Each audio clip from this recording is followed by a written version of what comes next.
Boa noite, meu nome é Lucas, eu vim aqui apresentar um trabalho de direito empresarial e nada melhor do que falar sobre direito empresarial estando na empresa onde eu trabalho, né? Então, me perdoa por qualquer barulho de fundo ou algo assim. O nosso trabalho é sobre sociedade anônima com enfoque em ações. A minha parte do trabalho se trata sobre o conceito delas e a natureza. Ela vai ser dividida com outro colega que vai apresentar depois de mim. E a minha parte é um tanto quanto mais introdutória. Eu vou explicar para que servem as ações e por que ela foi escolhida como modelo oficial para a empresa dividir seu capital. Bom, as ações nada mais passam do que uma forma de representar o capital da empresa e a participação societária. Então, quando uma pessoa adquire uma ação de uma empresa, ela não recebe só parte do dinheiro, ela também recebe os deveres, as obrigações e os direitos que carregam consigo essa ação. Por isso que tem que tomar muito cuidado quando entrar em um negócio ou algo do gênero, porque não é só parte do dinheiro que tu tá recebendo muitas coisas e muitos deveres junto com isso. Outra parte importante de se ressaltar sobre isso é que as ações são bens incorpóreos. Pouca gente sabe disso. Elas são bens incorpóreos, mas elas não têm compatibilidade com escrituração.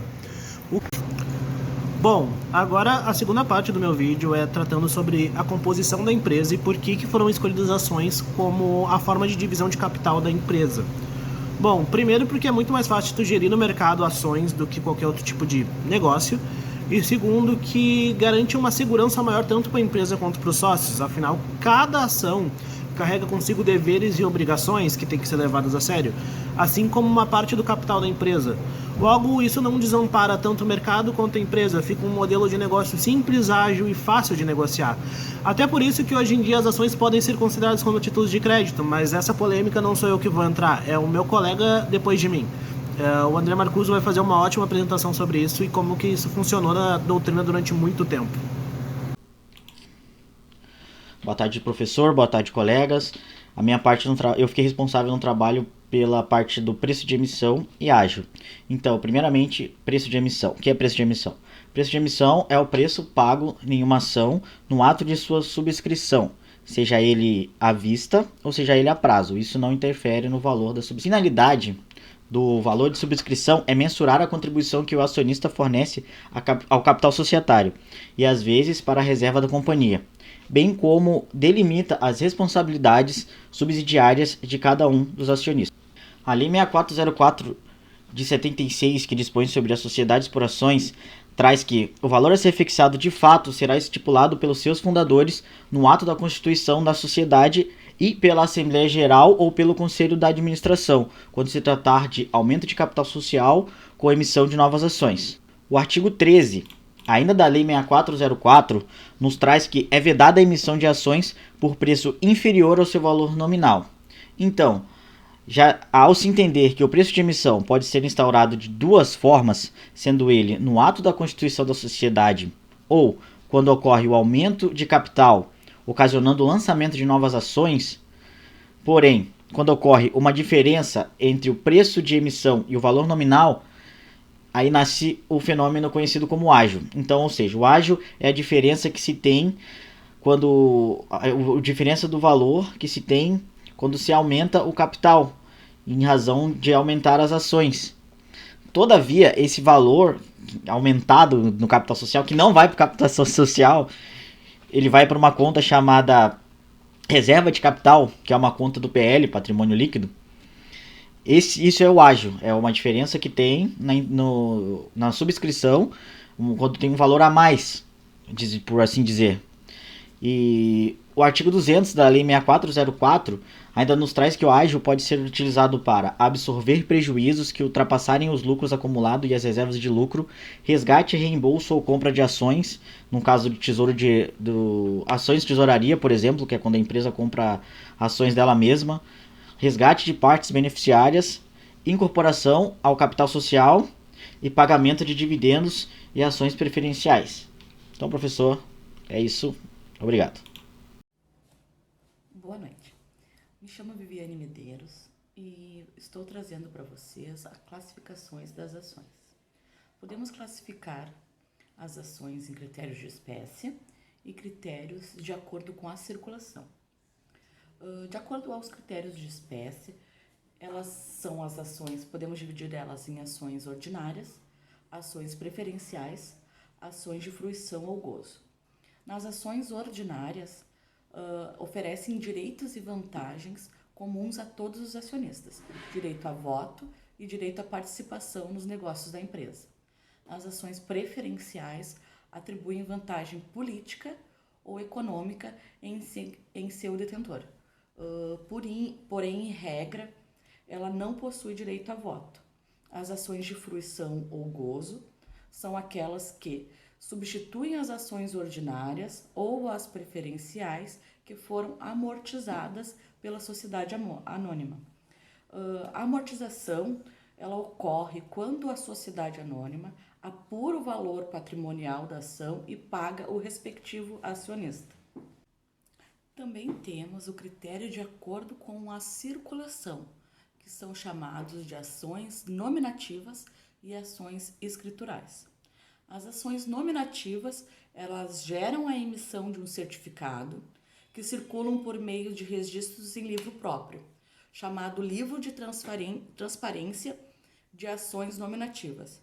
A sociedade anônima, ela não é obrigada a emitir as nominativas, mas se ela o fizer, ela deverá obrigatoriamente constar nesse livro. As ações escriturais são transferidas por meio de instituição financeira. Elas não geram certificado, eles não fazem geração de certificado. Um exemplo seria na aquisição de ações através de uma entidade bancária. Não será emitida a certidão da ação, a certidão física da ação, mas ela constará no seu extrato bancário.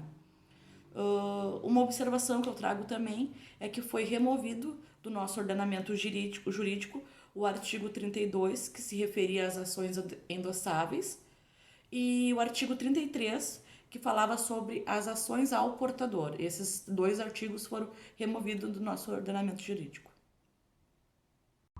Boa noite, professor. Eu sou a Carol, vou falar sobre as espécies e as classes, né? A SA é uma sociedade de capitais, e esses capitais são divididos por ações, sempre ações ordinárias ou ações preferenciais. Ações ordinárias é quando a pessoa possui direito ao voto dentro dessa sociedade. Quem possui as ações preferenciais não tem esse direito, tá? Porque poderia acabar se beneficiando de alguma forma, né? Então, somente o estatuto vai poder sentenciar uma ou mais ações preferenciais e esse direito de eleger. A sociedade anônima ela também pode ser dividida pelo capital fechado e o capital aberto, né? Que seria o capital aberto é quando o valor mobiliário dessa sociedade pode ser negociado na bolsa de valores, tá? O capital fechado não pode. Ambas possuem fins lucrativos, né? E referente às classes da SA, ações que não tiverem um valor específico, o Estatuto vai poder criar uma ou mais, né, indefinidamente, ações preferenciais com algum valor nominal. O valor das emissões das ações sem valor nominal é definido pela Constituição, né, pelos fundadores da sociedade. E sobre o aumento de capital, sempre pelo Conselho Administrativo. Boa noite, pessoal. Boa noite, professor. Meu nome é Johnny. Vou falar então sobre as ações no que diz respeito à sua circulação. Então, quando a gente fala de circulação, obviamente estamos falando das empresas, das companhias de capital aberto, né? Pois as de capital fechado é de exclusividade dos membros essa negociação. Então, quando a gente fala em mercado de ações, bolsa de valores, mercado de balcão, estamos falando das SA de capital aberto. Também vale ressaltar que vamos falar aqui resumidamente de ações, mas existem outros valores mobiliários que também são comercializados da mesma forma, né? Porém, como debêntures, como bônus de subscrição, entre outros, mas aqui nós vamos nos ater às características das ações, né? Esse mercado ele é regulado pela CVM, né? A Comissão de Valores Mobiliários. Ela é uma autarquia vinculada ao Ministério da Fazenda e ela regula, fiscaliza, então, esse mercado de ações, tanto na Bolsa quanto no mercado de balcão. Aí, falando da Bolsa de Valores, ela é o local, o ambiente onde as empresas negociam, compram e vendem, os investidores, compram e vendem as ações, né? Ela centraliza através de um sistema, ela atende exigências, né? Um nível de exigência muito alto no que diz respeito à sua administração e às demonstrações contábeis. Então, é o local hoje, o local mais seguro, né, para se comercializar ações. Claro que muitas empresas não conseguem atender esse nível de exigência da CVM para operar na bolsa, ou até mesmo não conseguem recursos, né, porque é realmente muito caro abrir o capital na bolsa. Então, existe, por isso, o mercado de balcão. Né? O mercado de balcão ele é um ambiente que também é fiscalizado, também é regulado, mas ele tem um nível de exigência menor. Então, é onde as empresas que não conseguem atuar na bolsa atuam através do mercado de balcão. Né? A nossa legislação ela ainda prevê um terceiro tipo de mercado que eles chamam de mercado não organizado. Né? O mercado de balcão não organizado. Então, seria o outlet das ações. Então, empresas que não conseguem operar na bolsa, que não conseguem vender suas ações no mercado de balcão, elas vão para esse mercado de balcão não organizado, tá? Apesar de parecer estranho, mas isso é regulado, né? Até vou citar aqui a Lei 6385 de 76, tá? Que é a mesma lei que regula a CVM, né? Artigo 21, parágrafo 3º, ela institui, então, ela regula esse mercado não organizado, né? Então, existe, vale a pena citar aqui no trabalho também, né? Para finalizar, então, queria citar 2 artigos da lei da SA, que eu acho importante aqui. É o artigo 37, que fala sobre o direito da companhia de suspender a venda, a circulação de suas ações na bolsa por um determinado período, tá? Seguindo alguns critérios. E também sobre que uma sociedade aberta ela pode se tornar fechada, ela pode mudar e fechar o seu capital, desde que ela observe alguns requisitos. Então, no parágrafo 4º do artigo 4º da Lei 6404 de 76, a Lei das SAs, então ali diz quais são os requisitos para que essa empresa possa fechar o seu capital. Então, era isso, pessoal. Obrigado.